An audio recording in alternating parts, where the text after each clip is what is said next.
Welcome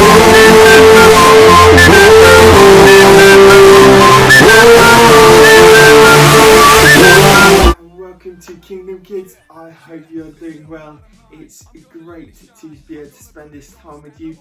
Just remember, next Sunday we will have a Kingdom Kids live again on Zoom, so check it out. We'll be on IMC Crash Corner, and come and join in the fun we're going to have on Zoom. We may play a game or two, and we'll see how we get on with that. We are going to continue our series of Let Your Light Shine. This week with a guy called John Welch, a really passionate minister from Scotland, who tells us his story of how he started as a young person, a bit of a rebel, but then he changed his life around and started shining his light in crazy ways.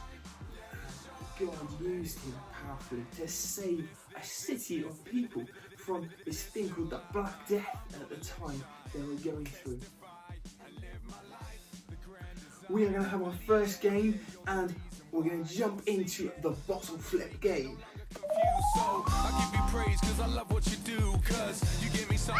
Okay, this game is the bottle flip game.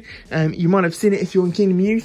The aim of the game is to get the bottle to your side. So you want to play against a parent or play against your sibling and see if you can get that bottle to your side. Now, the thing is, you may need 3 bottles, or you can still play with 1 but just take it in turns. So, to move your bottle towards you, you will need to land a flip.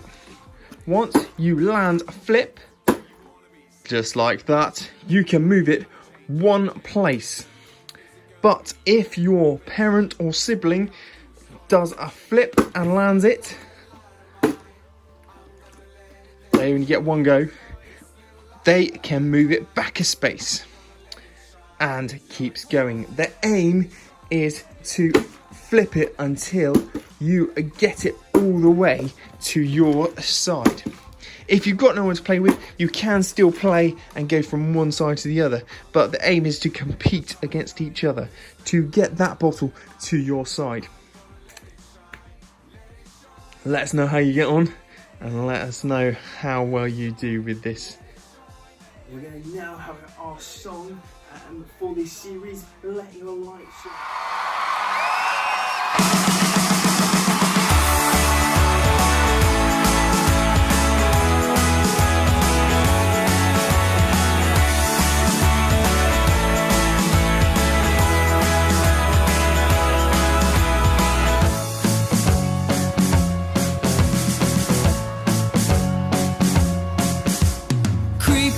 Creep in the dark, fear comes to blow out all your lights.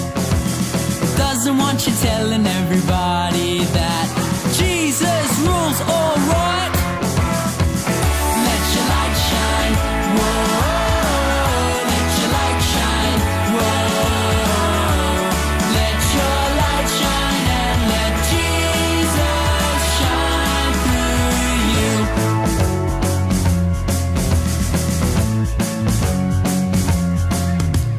Giant fears are really small when all you see is God. Don't be afraid to stand up tall and give a great big shout. Let your light shine, whoa. Let your light shine, whoa. Let your light shine and let Jesus shine through. 'Cause I'm not scared, I'm gonna let my light shine. And you're not scared, 'cause you're gonna let your light shine. We're not scared.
So I thought I would talk to you from my shed today. I don't know if you've been in your dad's shed, but this is my shed with loads of tools, and I do like coming in here and getting away, playing with some tools and just seeing what can happen. But in that way, we all have different tools in our toolboxes as Christians, and we all have different gifts and things we're good at. You may not have the same tools as me in your toolbox, and in your life's toolbox you may have different gifts, how we can shine our light through those things we're really good at.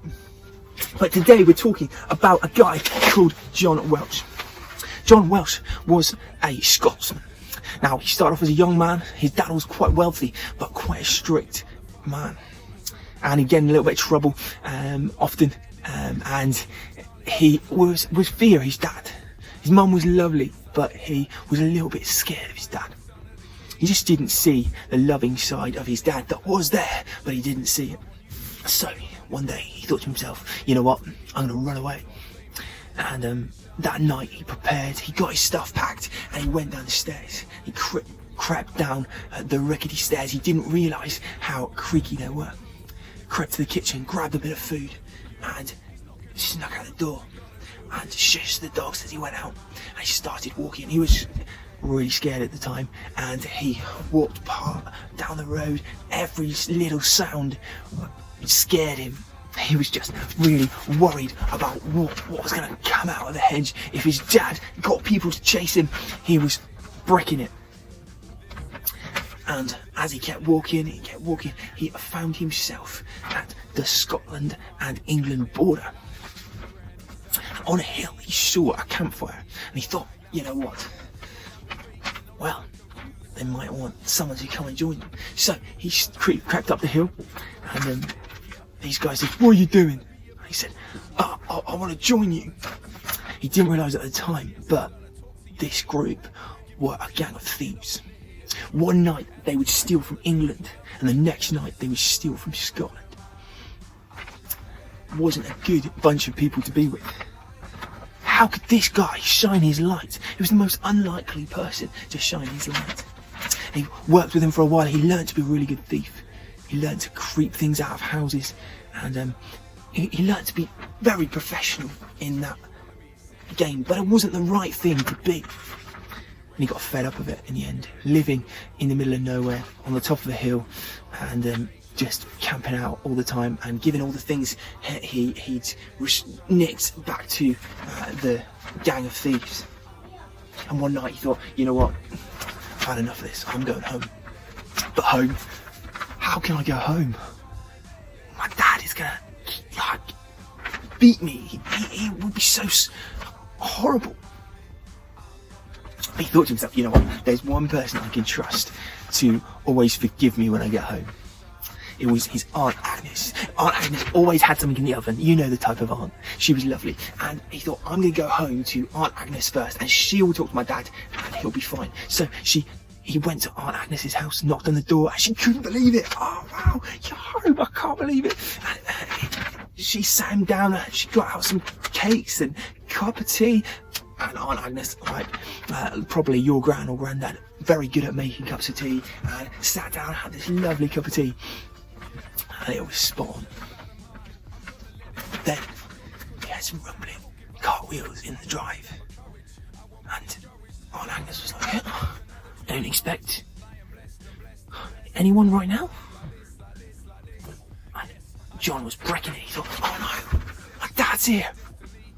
And Aunt Agnes went to the window. It couldn't be your dad. Your dad's not expected till next Wednesday.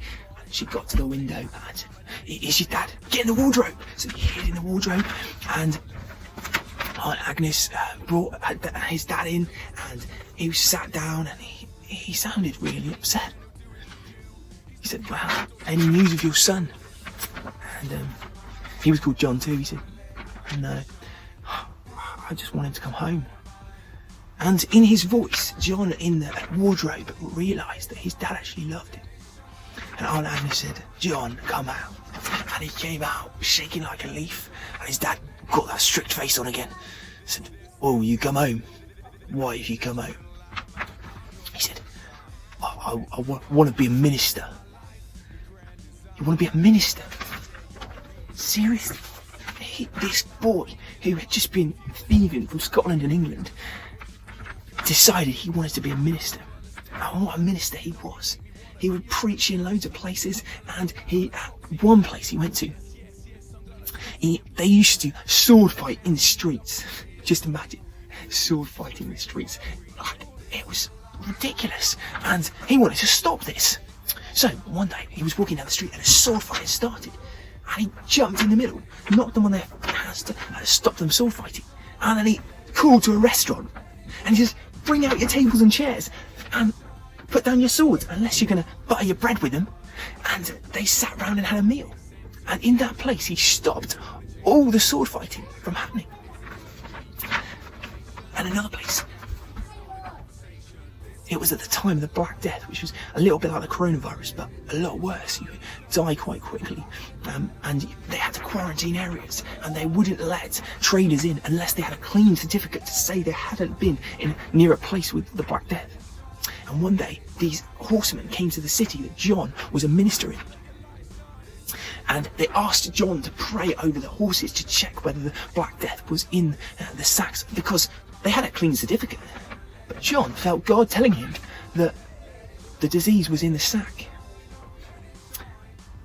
And those men were stopped from coming in, but they went to another place, and lots of people died.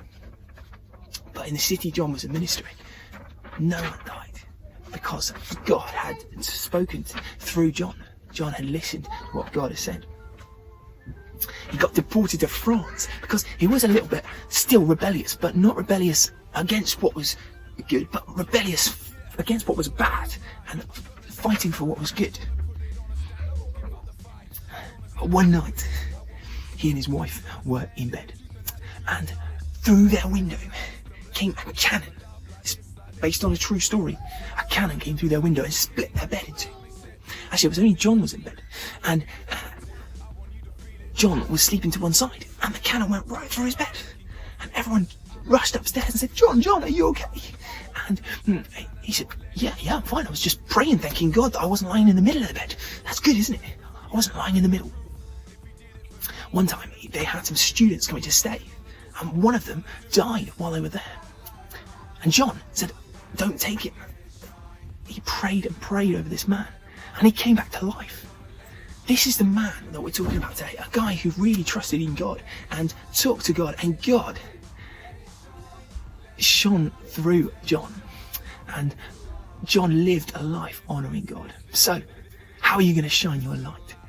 Maybe something might jump out of you there to you about how to shine your light.